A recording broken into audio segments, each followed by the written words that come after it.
শ্রীগুরু জয়। শুভ সন্ধ্যা।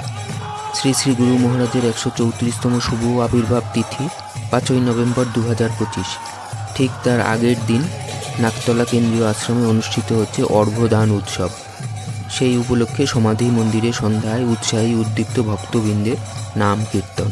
শ্রীগুরু জয়, শ্রীগুরু সংঘের জয়।